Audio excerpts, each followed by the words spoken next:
Hər vaxtınız xeyirli olsun, əziz dostlar, hörmətli xanımlar və cənablar. Mən Kamran Yaradanquliyev, hər kəsi salamlayıram. İşin Adamı layihəsi efirdədir və İşin Adamı layihəsi çərçivəsində bizim çox maraqlı həmsöhbətlərimiz olur efirdə. Hörmətli, bugünkü efirimizə nəzər yetirəcək dəyərli dinləyicilərimiz, bir xahişimiz var. Bugün çox uzman doktor rezidenti, çox savadlı bir dostumuz bizlə birlikdədir.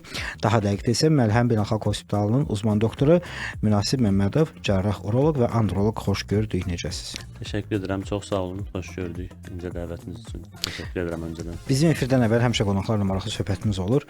Amma bugünkü efirdə deyəsən biz daha çox uroloq, androloq mövzusundan daha çox toxunacağımız məsələ bu olacaq ki, niyə uzman doktor? Yəni uzman necə olmaq olur? Və təəssüflər olsun ki, bu uzman doktor məsələsi də artıq çox adam rahat cəsarətlə deyir. Yaxşı ki, biraz azdan çoxdan media var, sosial şəbəkə var, bu yalanların üstü açılır. Amma biz hətta münasib doktora deyirəm ki, Məlhəm adı gələndə avtomatik bizim həyatda şəxsi tanışdığımız olmasa belə inam var. Böyük bir referansdır mənim üçün. Orada çalışanlar çünki həqiqətən də peşəkarlardır. Başlıq efirimizə, hər efirdə bizim bir əsas məqsədimiz var ki, dinləyiciləri maarifləndirək və xüsusən də tibbi mövzularda əsas hədəf odur ki, biz özümüzdə müəyyən bu əlamətləri sezək. Niyə? Çünki arzu edirik ki, problem yaranandan sonra deyil, problem yaranmadan öncə bunun qarşısını ala bilək. Ümumiyyətlə, bu urologiyada və andrologiyada biz hansı əlamətləri bilsək, özümüzdə qət edə bilərik ya, bir durum da doktor yanına gedin, bir gedin müayinəyə. Belə deyim, gözəl sualdır. Urologiya və andrologiyada, yəni ən çox bizim urologiyada rast gəldiyimiz xəstəliklər daş xəstəlikləri, böyük daş xəstəliklərdir və müəyyən yaşdan sonra prostat xəstəliklərdir. Bunların da ən çox görülən simptomları sidik ifrazının ləngiməsi, sidiyə gedərkən qırıq-qırıq, kəsik-kəsik sidiyə getmə və ya sidiyə gedərkən yandırma şikayətləri və bunların içində məsələn gecələr sidiyə qalxma, sidiyə gedirəm amma sanki sidiyimi tam boşalda bilmirəm. Bunlar və bəzən xəstələrdə yan ağrısı deyirik biz, bel nahiyəsində olan şiddətli ağrılar, qasıq nahiyəsinə yayıla bilən ağrılar olur. Bununla yanaşı əgər xəstə daş düşürsə, təbii ki, bəzən ürək çox onu kör bağırsaqla da səhv salır o nahiyədə. Sağ tərəf olanda bəli, genəlliklə qarışa bilir kör bağırsaqla, amma onların öz xarakterik xüsusiyyətləri var. Onu çox geniş mövzuya toxunmaq istəmirəm. Onu həkim olaraq biz diferensial diaqnostika edə bilirik. Bunların içində isə ən önəmli simptom məncə sidikdə qanama olmasıdır. Sidikdə qan varsa mütləq uroloqa müraciət etmək lazımdır. Çünki bədxassəlikdən xəbər verir sidik bu. hissəsi törəmələrinin ən önəmli simptomudur. Ağrısız qanama, sidikdə qanın olması. Düzdür, daş xəstəliklərində də olur bu, amma mütləq əgər xəstə özəlliklə 50-60 yaşın üzərində kişi xəstədirsə və tütün istifadəsi varsa, mütləq araşdırılmalıdır sidik hissəsi törəmələri. Bəli, biz ümumiyyətlə bir çox məqamlarda görürük ki, əslində heç düşünmədiyimiz bir xəstəlik mövcud olan, düşünmədiyimiz nöqtədən qaynaqlanıb və yaxud qaynaqlana bilər. Maraqlı həmsöhbətimiz var bugün. Bir reklamdan sonra eşidiləcək. İşin Adamı efirdədir. Bir daha mən Kamran Yaradanquliyev. Hər kəsi salamlayıram. Bir daha bildirim ki, qonağımız Münasib Məmmədovdur, cərrah, uroloq, androloq və başlayaq. Doktor, cərrah, uroloq, androloq olaraq əsas fəaliyyət sahələriniz hansılardır? Sualından məncə belə giriş xarakterli sual olsun. Olar, tamam.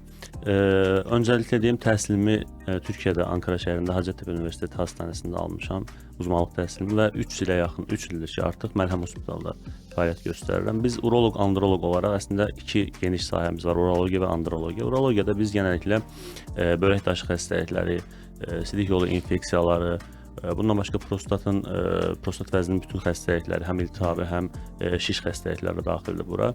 Bundan başqa sidik qaçırma həm kişilərdə, həm qadınlarda.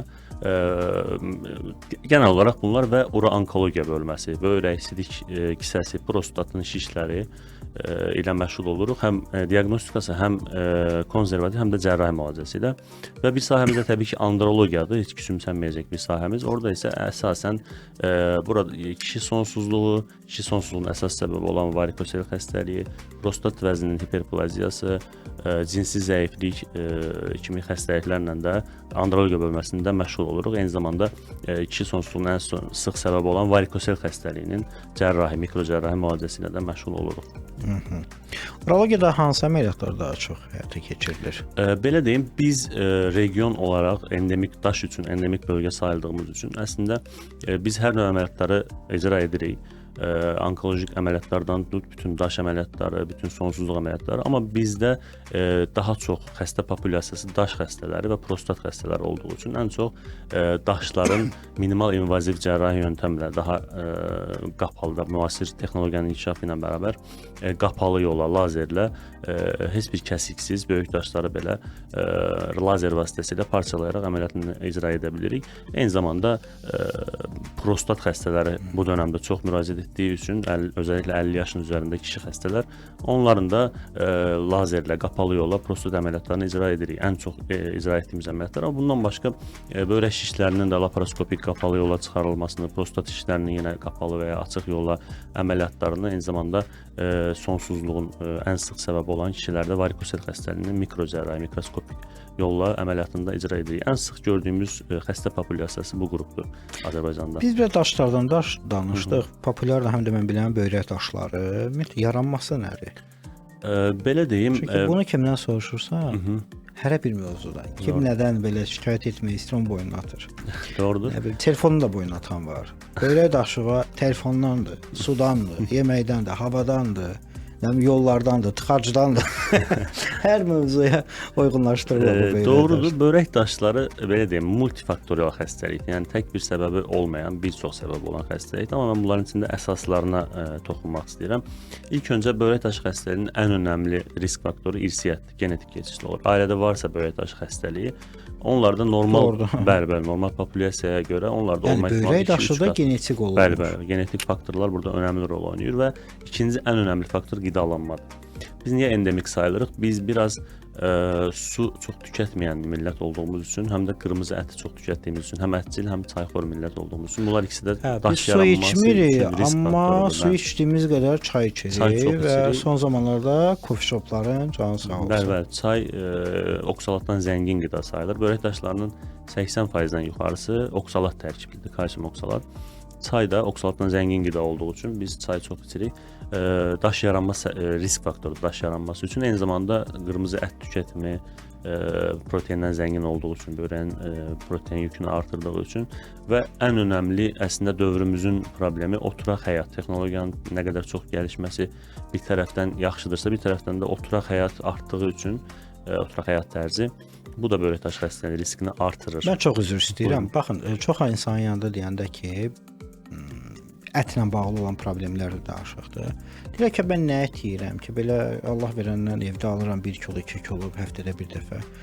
Yəni biz hər yeməyin yanında nazı qulyaş dərəcəsində də ət olur da. Deyirəm də biz çox ət yeyirik. Bu çox mu sayılır? Yoxsa biz onda bu Meksikadakılar nə edir? Məsələn, hər gün steak yeyənlər nə edir? Tamam, zaten onlarda da Afroamerikalılar da belə daş xəstəliyində ən yüksək risk qrupundadır. Ən çox onlarda görülür, bəli. Həm ətə görə, həm isti iqlimi olan ölkələr, bu arada isti iqlimi olan coğrafi zonada yaşamaq da həm su itirilməsini artırdığı üçün daha çox daş yaranma riski var. Amma belə bir şey var da, biz hər öğün və ya hər gün, yəni ət, siz dediyiniz kimi, ət olmasa sanki digər yeməkləri çox yeyə bilmirik. Yəni ətin biraz şeyini artırıq. Eyni zamanda şimdi dəngəli bəslənmə deyə bir şey var da, ət ye tamam, amma göyərti də, yəni meyvə tərəvəzi də onun yanına qoy, suyu yetəri qədər iç. Burada bir də ən önəmli faktor İçmə. Suyu içmək lazım. Qida ilə yoxsa qidasız? Yox, fərq eləmir. Yəni gündəlik su tələbatını al. Yəni gündəlik ən azından 2 litr yarım minimum suyunu iç. Deyirlər yeməkdən əvvəl yarım saat. Onun çox önəmi yoxdur. Onun böyrək önəmi yoxdur. Gastroenteroloji xəstəliklərdə, yəni mədə problemi varsa, o başqa xəstəliklər mövzusudur. Çox, yəni eyni zamanda mədəni çox doldurma, yeməyin üzərindən həmən çox su içmə, o başqa. Amma genel olaraq gündəlik maye tələbatını su ilə daha çox. Yəni bizim xəstələr məsələn maye gündəlik qəbul edirsən deyəndə, hə doktor, əlbəttə Əlbəttə ki, 3-dür, 4-dür. Mən özüm şaşırıram. Mən həqiqətənmi? Belə deyir, yəni çayı da sayır bunun miqdar olaraq ki, mən çox çay içirəm də. O sayılmır. Yəni adi qazsız su. Bir də burada ən önəmli faktor Və yaxud duz. digər içkilər, şəkər tərkibi çox olan, bunu da çox içir də. Hə, təbii ki, onlar da enerji içkiləri olmaz, qazlı içəcəklər olmaz. Bununla ilgili çox elmi çalışma var. Hansı tərkibdə su acaba daş xəstəliyini önlərmi? Heç bir yəni qayda dəyər bir şey yox, sonuç yox. Sadəcə adi su, qazsız su içmək lazımdır günlük. Heç olmasa 2 litr yarım minimum. Və duzun miqdarını azaltmaq, günlük duz tüketimini azaltmaq. Biz biraz bəzi bölgələrimiz özəlliklə duzu çox sevir, duzlu yeməyi. Duzu da azaltmaq lazımdır əlbəttə ki, bununla yanaşı. Burada bir haşiyə çıxacağam izniniz olursa. Bir də burada doğru bilinən yanlışlara değinmək istəyirəm. Məsələn, deyirlər börək daşı olan xəstələr çox ağartı məhsulları yeməyin. Çox yanlış fikirdir. Əslində ağartı məhsulları qatıq, pendir, süd çox rahatlıqla yeyə bilər börək daşı xəstəliyi və yeməlidir. Əslində orada kalsium oksalat daşların çox tərkib hissəsi və burada əslində kalsium oksalatın bağırsaqdan atılmasının üçün bizə lazımdır. Oksalatın çoxunu biz eksogen alırıq, qidalarla alırıq. Bunu kalsium vasitəsilə atırıq. Biz kalsium miqdarını azaldanda, yəni Məsələn, bir xahişim olacaq. Terminlərin olarmı imkan daxilində bir də biraz sadə variantlarını deyirsiniz? Hə. Çünki mən o termin deyəndə yerində soruşmaqdan qorxuram. Birdən elə bir lazımsız adı çəkiləcək terminin adını açıqlam demiş olaram, qalarıq belə. Ona görə onu imkan daxilində. Mən də başımı belə təsdiq eləyirəm, kənardan savadlı görsənim də, yaxşı. Başladıq. Tamam, hə. Yəni kalsium yetər qədər almaq lazımdır ki, bizim o daş tərkibində olan oksalatı birləşdirib ata bilsin. Biz süd ağartı məhsullarını yeməyəndə kalsium olmayanda bu səfər bağırsaqda oksalat artır. Oksalat da qana sorularaq bağırsaqlardan böbrəklərə gedib daş oluşumunu artırır. Ona görə də ağartı məhsullarını yeməmək, daş xəstələri yeməsin deyə bir fikir yanlış fikirdir. Doğru bilinən yanlışdır əslində. Əvvəl iki fərqli fikir eşidəndə, çox əvvəl yox da, yaxın əvvəllərdə ChatGPT-yə mən baxırdım. İndi bir də görsən ki, ChatGPT-də 2-3 fərqli variant deyil, qalırsan belə. Davam eləyək. Biz doğru bildiyimiz yanlışlardan yaxşı ki bəhs elədik. Məncə bu qəlibdən olan məlumatlar yetəri qədər çoxdur. Başqa hansı məlumatı bilməyə zərurətimiz var? Doğru bilinən yanlışlarda əslində çoxdur. Məsələn, börək kistləri deyə bir xəstəliyimiz var urologiyada, yenə çox gördüyümüz. Börək kistləri belə bir bilgi var ki, yanlış bilgi, xərçəngə, yəni bədxastəli şişə çevrilə bilir. Əslində bu yanlış fikirdir. Öncədən börək kistlərinin təsnifatı var. Əgər bu bəsit kistdadsa, o heç bir zaman bədxastəli şişə çevrilməz və bunun müdaxiləyə ehtiyacı olmur bəsit kistlərin. Məsələn, çox pasiyent olur. Məsələn, börəyində kista var, doktor bunu əməliyyat elətdirmək istəyirəm. Israrla deyirik ki, yəni bu əməliyyatdan bəzən bel ağrısı olur, əzəl ağrısı qarışdırır. Bu əməliyyatdan sonra sən fayda görməyəcəksən, ağrın keçməyəcək. Bu kista heç bir zaman bədxastəli şişə çevrilmə ehtimalı 0%-dir.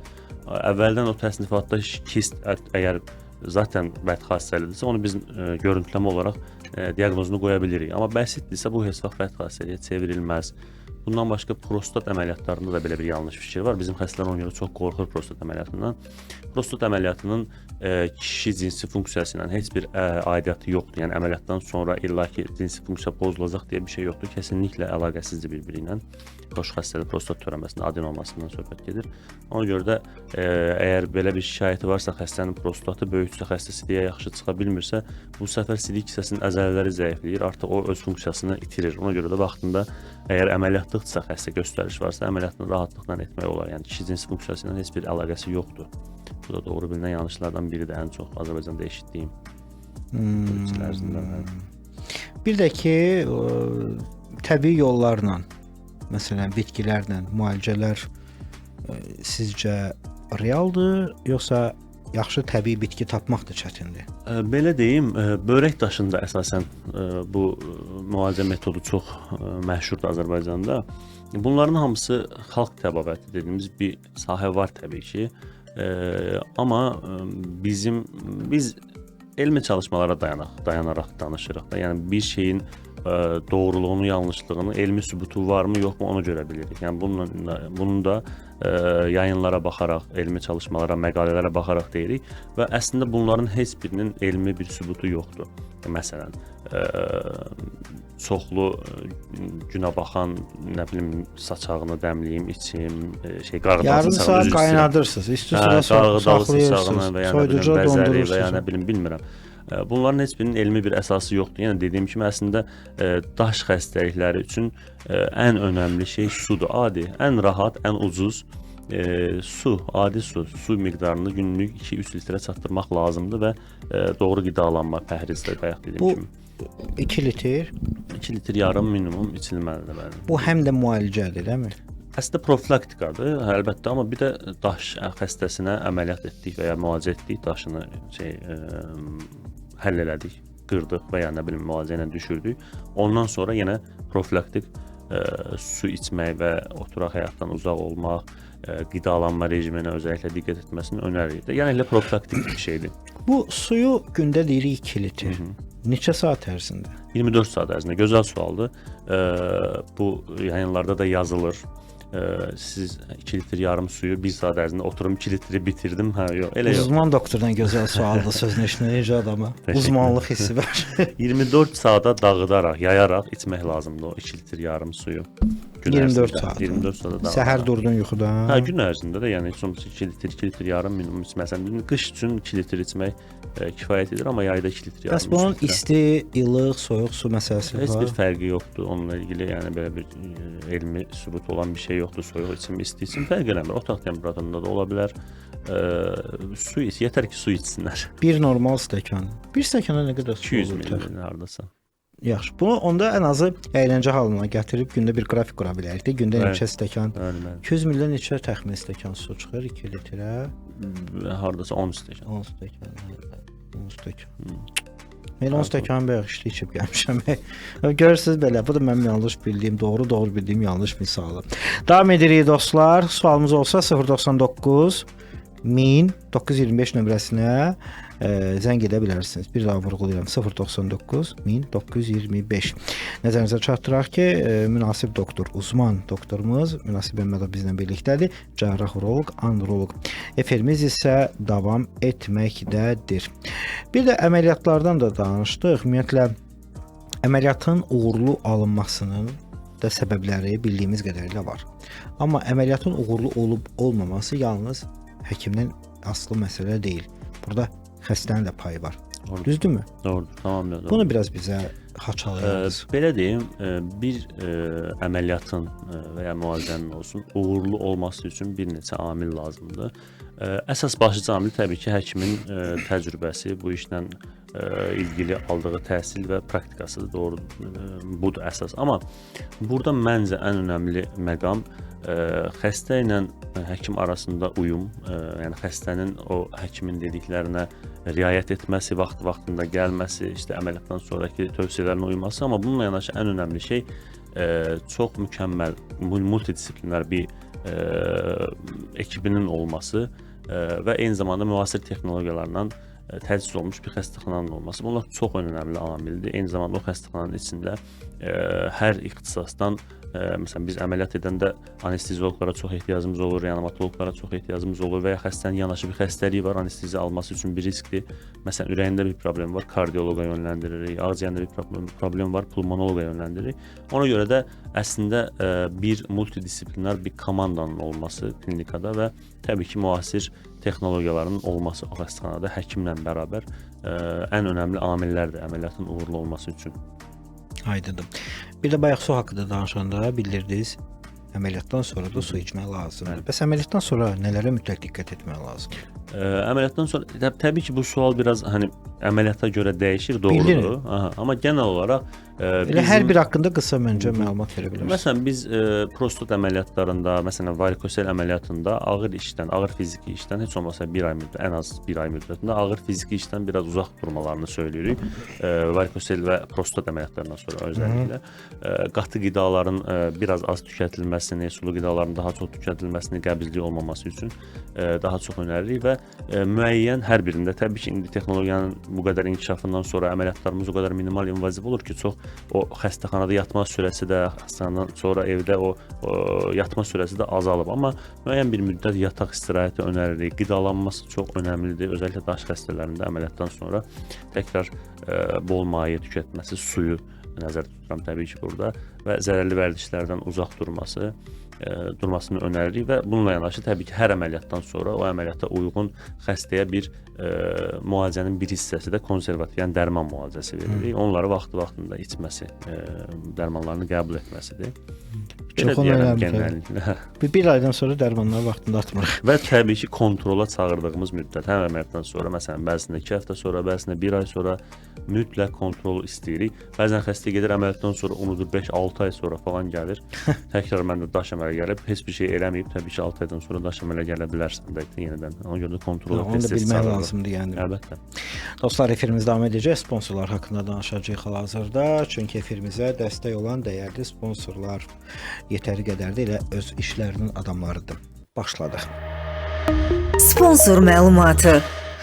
1997-ci ildən bəri enerji həllərində etibarlı sinonimi Estate Engineering kimi biz məncə belə şirkətlər adı çəkməliyik və nəzərinizə çatdıraq ki, Estate Engineering rəsmi nümayəndəsi olduğu Azərbaycanda bir çox şirkət var. Onlardan biri də 1978-ci ildən bəri yanğın təhlükəsizliyi sahəsində lider adlardan sayılan Hassa Young'dır və burada bir məqam var ki, bugünkü günə qədər Hassa Young'ın Türkiyənin ən önəmli dövlət və özəl qurumlardan etibar etdiyi təhlükəsizlik sistemlər sahəsində əsas ünvanlardan biridir. 012 497 17 16 və 051 205 45 45 əlaqə nömrələridir. Enadvertdən danışaq, reklam sadəcə görünmək deyil, seçilməkdir dostlar. Enadvert fərqlənmək istəyən brendlərə doğru ünvan sayıla bilər. Çünki 2011-ci ildən bəri təsis olunan şirkət 2000 kvadrat metrlik sahədə 65-dən çox əməkdaşla bir çox uğurlu layihələri həyata keçirir. Türkiyə, Almaniya, Yaponiya, Çin istehsal avadanlıqlardan da istifadə edir. 055 515 75 15 əlaqə nömrəsidir. CheckUs şirkətimizin biznesində ən vacib partnyorlardan biridir. Çünki etibarlı tərəfdaş olaraq istər kiçik, istər böyük bizneslər üçün çek, barkod və sair bu qəlibdə olan xidmətləri göstərir. Əlaqə nömrəsi 055 702 12 32-dir. PM Legaldan danışaq. Bəzən şirkət rəhbərləri, iş adamları düşünür ki, hüquqi dəstək yalnız böyük şirkətlər üçündür. Qətiyyən belə deyil. PM Legal şirkəti vasitəsilə xüsusilə kiçik və orta sahibkarlar üçün münasib və çevik hüquqi xidmət əldə etmək mümkündür. Yəni, şirkətdə hər zaman ayrıca hüquq şöbəsi olmaq məcburiyyətində deyil. PM Legalın hazır sistemi sizin üçün işləyir. 724 099 884 0000. Və beləliklə efirimiz yenidən davam edir. İkinci hissəsidir proqramımızın. Mən Kamran Yardanquliyev. Hər kəsi salamlayıram. Qonağımız Məlhəm Beynəlxalq Hospitalının uzman doktoru Münasib Məmmədovdur, cərrah, uroloq, androloq. Doktor, bir daha salam. Təşəkkürlər, salam. Bugün bir neçə mövzulara toxunduq. Efirimizin bu mərhələsində arzu edərdik ki, biz həm də suallarda da çox gördük bu prostat məsələləri. Ümumiyyətlə nə vaxt biz rast gələ bilərik bu xəstəliklərə? Çünki yetəri qədər aktiv, populyar təəssüflər olsun ki, xəstəliklərdən biridir. Elə bəlkə də ona görə daha çox müraciət elə bu sahədən oldu. Biraz bizi maarifləndirin zəhmət değilsə və bir xahişim var ki, ard-arda özünüz etap-etap ətraflı məlumatı bizlə bölüşün. Biraz uzun ola bilər o zaman, ard-arda hamısını narahat olmayın, düz 21 dəqiqə vaxtımız var. Prostat xəstəlikləri ümumiyyətlə urologiyada ən sıx görülən xəstəliklər arasındadır. Urologiyanın demək olar ki, ən sıx görülən xəstəliyidir. Nədir prostat ümumiyyətlə? Prostat sidik kisəsi ilə sidik kanalı arasında yerləşən bir hardasa 20-27 qram ağırlığında bir orqandır.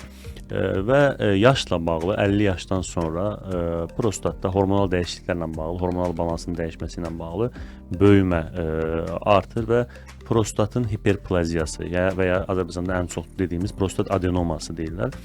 Bu xəstəliyin görülmə riski artır və 50 yaşdan sonra artıq hər iki kişidən birində görülür. Yəni 50% görülmə ehtimalı az deyil. Bu ən çox hormonal balansla əlaqələndirirlər. Bundan başqa irsi meyillilik də burada rol oynayır və daha öncə keçirilmiş iltihabi dəyişikliklər, infeksiyon proseslər bu prostatın böyüməsində rol oynayır. Necə biləcəyik? Ən çox dediyim kimi 50 yaşın üzərində görülür, amma necə biləcəyik ki, bizdə prostat xəstəliyi var və ya simptomu var. Söhbət prostatın adenomasından, xoş xəstəliyindən gedir. Təbii ki, prostat şişi, prostatın bəd xəstəliyi şişindən burada çox bəhs eləməyəcəyik, o ayrı. Genəlliklə simptomları eynidir. Genəlliklə ən çox gördüyümüz xəstələrdə sidik ifrazı zamanı belə çətinlik hissi, sidiyin şırnağının zəifləməsi, gedərkən kəsik-kəsik və ya qırıq-qırıq sidiyə getmələr, sidiyin haçalanması, bunlar artıq bir insana siqnaldır da. Bəli, sidiyin haçalanması, dağılması, sidikdə bəzən yandırma yönətməni olması və gecələr sidiyə qalxma. Bir normal, sağlıqlı bir insan üçün bir gecə ən az bir dəfə, minimum, daha doğrusu maksimum bir dəfə sidiyə qalxma normal sayıla bilər. Amma onun üzərində artıq sidiyə qalxma varsa, bu bir xəstəliyin əlaməti ola bilər. Birdən artıq olanda. Bəli, birdən artıq 2 və ya 3 dəfə sidiyə qalxırsa gecə, bu normal hal sayılmır. Ona görə də mütləq müraciət etmək lazımdır. Ən çox dediyim kimi 50 yaşın üzərində görülür, amma təbii ki, hər yaşda görülə bilər və genəlliklə bu xəstələri bizə vaxtında müraciət edəndə daha doğru və daha az invaziv metodla, yəni dərmanla əməliyyata ehtiyac olmadan müalicə etmək mümkün olur. Ona görə üstünə basa-basa vaxtında müraciət deyirik. Necə müalicə edirik? Ümumiyyətlə müalicəsi nədir? Orada toxunum. 2 cür müalicəsi var. Konservativ, yəni dərman müalicəsi və cərrahi müalicə. Genəlliklə ilk mərhələlərdə xəstənin şikayəti çox şiddətli deyilsə, çox yüksək risk qrupuna girmirsə, dərman müalicəsi yetərli olur. Biz xəstələrin o sidiyə çıxmasını rahatlatmaq üçün müəyyən dərman qruplarından başlayaraq müalicəyə başlayırıq və xəstənin sidiyə çıxması rahatlayır. Əgər bu müalicə, ümumiyyətlə müraciət nə qədər gecikirsə, burada 2 komponent var xəstəlikdə: prostat və sidik kisəsi. Sidik kisəsinin tam çıxışında olduğu üçün prostat vaxtında müalicə olunmayanda, müraciət olunmayanda o sidik kisəsinin artıq əzələləri maneə olduğu üçün qarşısında prostat böyüdüyü üçün daha çox yığılmaq, daha çox onu kompensasiya etmək üçün daha çox yığılmaq məcburiyyətində qalır və bir müddət sonra o əzələlər yorulur. Artıq o əzələlər nasos funksiyasını, pompa funksiyasını yerinə yetirə bilmir və xəstələrdə sidik qaçırma halları başlayır, sidiyini saxlaya bilmir. Təəssüflər olsun ki, bunu bizə xəstələr demir. Yəni nə sirdirsə Azərbaycanda sidik qaçırmanı kesinliklə demir xəstələr, utanırlar, çəkinirlər. Sorğuladıqdan Türkiyədə sonra ya da digər xəstələr deyirlər bunu. Türkiyədə çox rahatlıqla valla deyirdilər. Mən 6 il orada təhsil almışam. Çox rahatlıqla sidik qaçırma olsun, digər cinsi problemlər olsun, rahatlıqla adam deyirdi. Amma bizdə biraz sidik qaçırmanı, özəlliklə qadınlar ümumiyyətlə sidik qaçırma üçün həkimə demək olar ki, müraciət edəmir. Hadi psixoloqa gedəndə heç nə danışmır. Psixoloqa deyirik, sən danış gör nə var deyə. Yarısı həkimə müraciət eləmir, özəlliklə qadınların məsələn sidik qaçırmanın. Yarısı da ginekoloqa, sadəcə qadın ginekoloqa müraciət edirlər. Prostat xəstəliklərindən danışırdıq.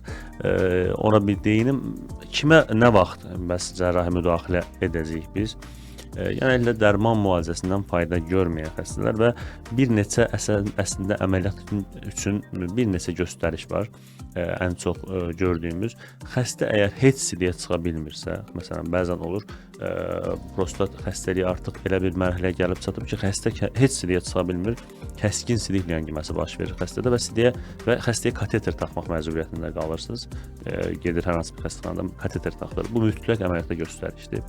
Və ya xəstədə qalıq sidik çox qalır, məsələn 100-150 millinin üzərində qalıq sidik qalırsa, artıq bu əməliyyatda göstərişdir. Çünki o qaldıqca böyrəkləri zərər verir bu səfər. Siz dediyiniz sürücülərdə daha çox olur, yox? Oturaq həyat deyirik, sürücülər də sayılır. Bəli, oturaq həyat sürücülər də sayılır. Təəssüf ki, ola bilər ki, indi sürücülərin ayaqları hərəkət eləyir, aydındır. Burada əyləc sistemi var, amma yenə də oturaq həyat sayılır. Özəlliklə sürücülər də risk qrupundadır bu xəstəliklər üçün. Məlhəm də bir filialı var da mən bilən. Məlhəmin mi? Bəli. Yəni çox rahat vezdən elə məlhəm tapıb. Hə, məlhəm yazsan rahat çıxır. Geniş, yəni xəstəxanadır. Sadəcə 5 mərtəbə öz böyük, yəni sadəcə xəstəxana binası olaraq fəaliyyət göstərir. Hansısa binanın altında bir mərtəbəsi klinika kimi deyil. Klinika tipli deyil, böyükdür. Özü keçən bir elə Roza xanım psixoloq qonağımız olanda deyir ki, məlhəm nə gözəl, deyir, ora çox əladır.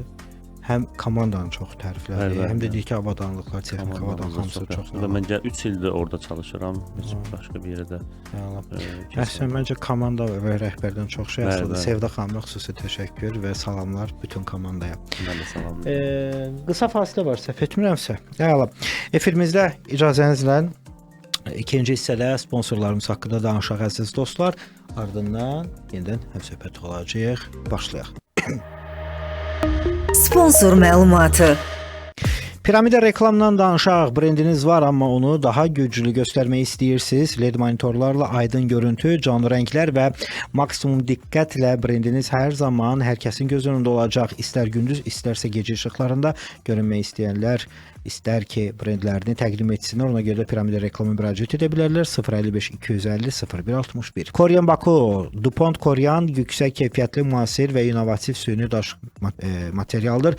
ABŞ-nin DuPont şirkəti tərəfindən istehsal olunan Koryan dizayn azadlığı, davamlılıq və estetik görünüş ilə bir araya gətirilən premium həll kimi təqdim olunur. 050 823 33 36 nömrəsi ilə əlaqə saxlayın. Mezuro kişi geyimləri mağazaları şəbəkəsi bu gün də Pencəyin Mezurodandır. Azadlıq filialı 010 255 20 12, Əhmədli filialı 010 255 20 11 nömrəsi ilə əlaqə saxlayın. Keyfiyyətli və hər kəsin zövqünə uyğun kişi geyimlərini əldə edə bilərsiniz. Elə indi də endirimlər var. Məncə yararlanın. Vasif bəyə xüsusi salamlar.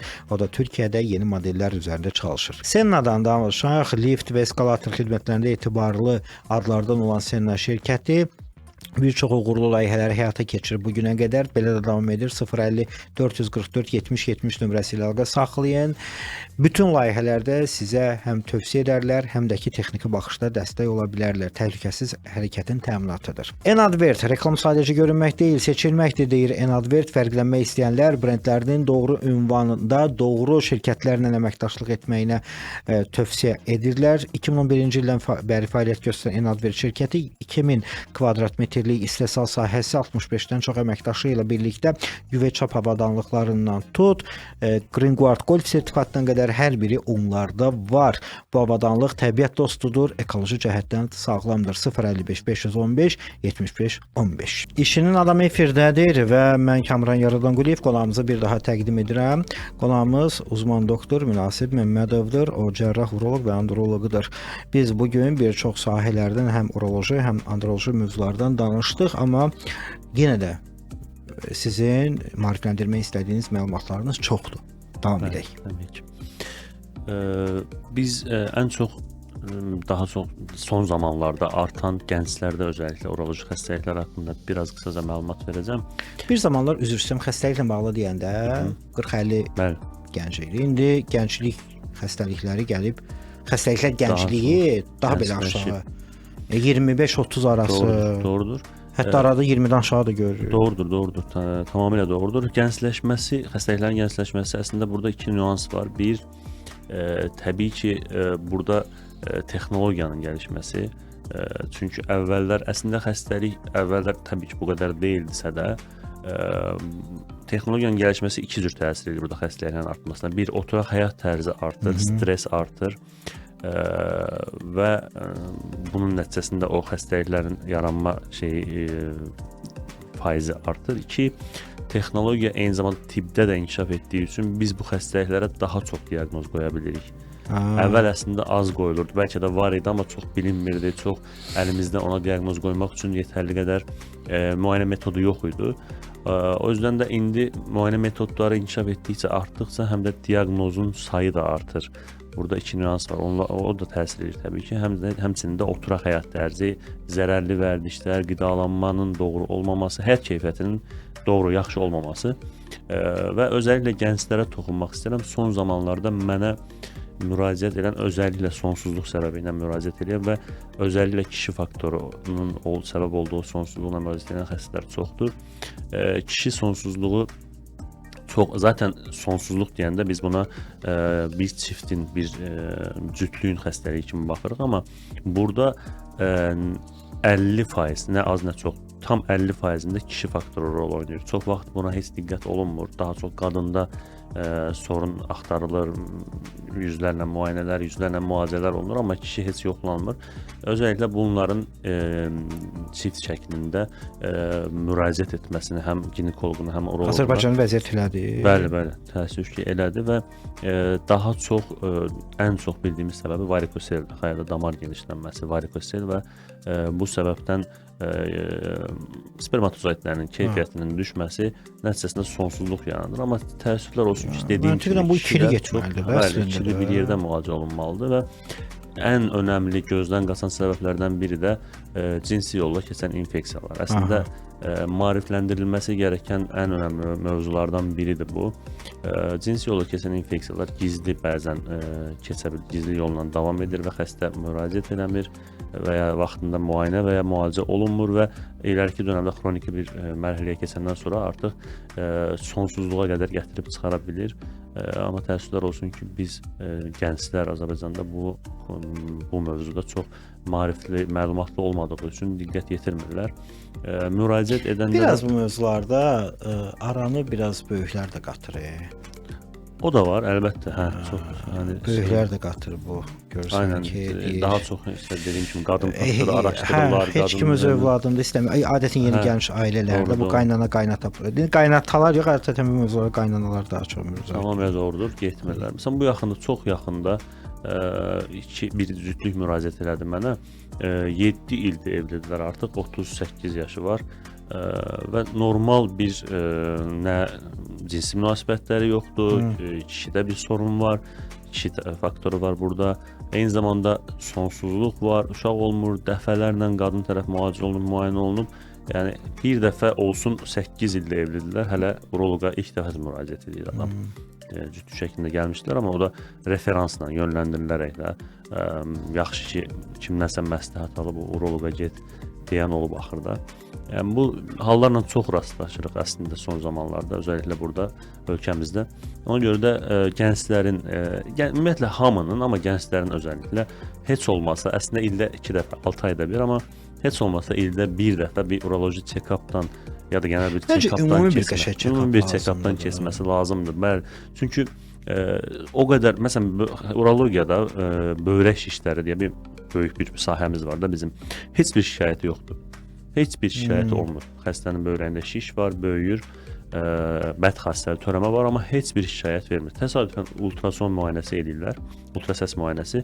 Orada aşkarlanır, məsələn, fərqli səbəblərdən, məsələn, ödünə görə gedib ultrasəs müayinəsi olunur. Baxır, ultrasəs mütəxəssisi deyir, böyrəyində filan qədər 3 santim, 4 santim şiş var.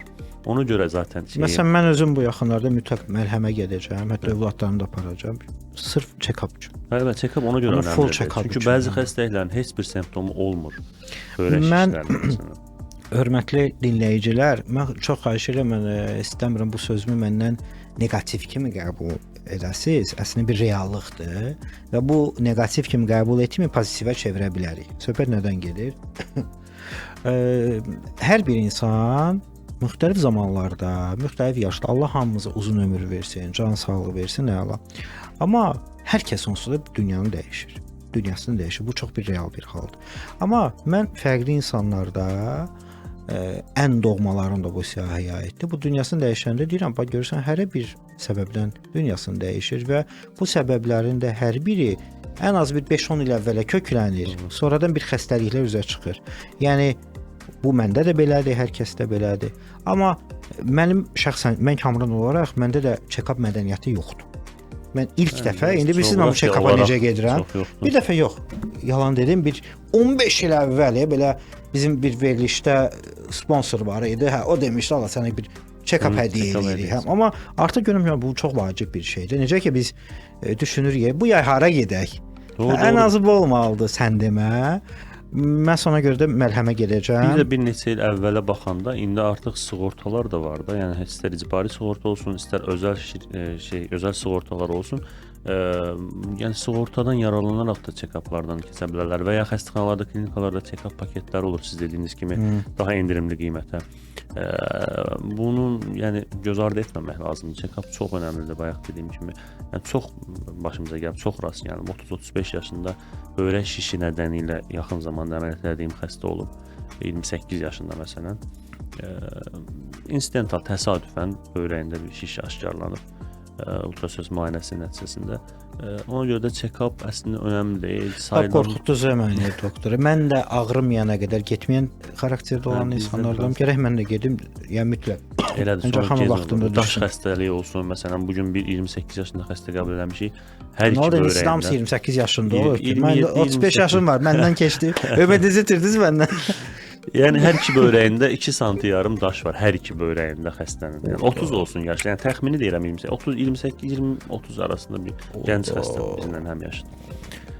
Ağrımıyor bu? 2 sant sağ tərəfində biraz ağrı var, amma sol tərəfində belə də arada ara sıra olan, bəzən onu deyirəm də, böyrəyin içində yerləşən daşlar bəzən simptom vermir və ya ara sıra belə küt ağrılar verir və bunun diqqətə almır xəstə. Üzərinə böyür. Məsələn 2 sm yarıma hər iki böyrəyində gəlib çıxıb daş, artıq müalicəsi sadəcə cərrahi başqa yolu yoxdur. Belə yüngül ağrılar onda deyirlər, əşəyi və soyuğa vermiş, yəni əzələ ağrısıdır, bəli. sinir ağrısı da olur belə. Məncə biz danışanda bugün bir çox insanlar ən azı özləri də dedi, məndə də bu ola bilər. Canımızın qədrini bilək. Bir də deyirəm ki, inşallah mən də gedəcəm Məlhəm Beynəlxalq Hospitalına. Doktor, sizə təşəkkür eləyirəm, minnətdaram sizə. Mən əvvəllər həkimlərə deyirdim ki, həkim dostlarıma, mənim sizə işim düşməsin, sizin mənə həmişə işiniz düşsün. Amma indi məncə yox.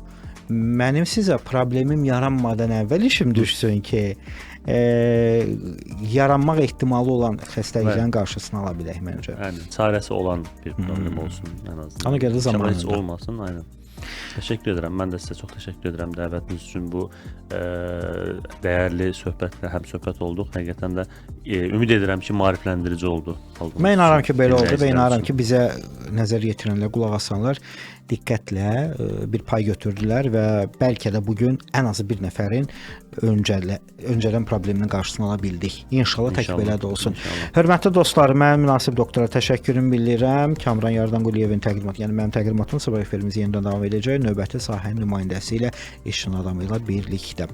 Hər efirin sonunda olduğu kimi, bugün də bir arzum var. Hər birinizə zehni huzur arzu edirəm. Görüşərik.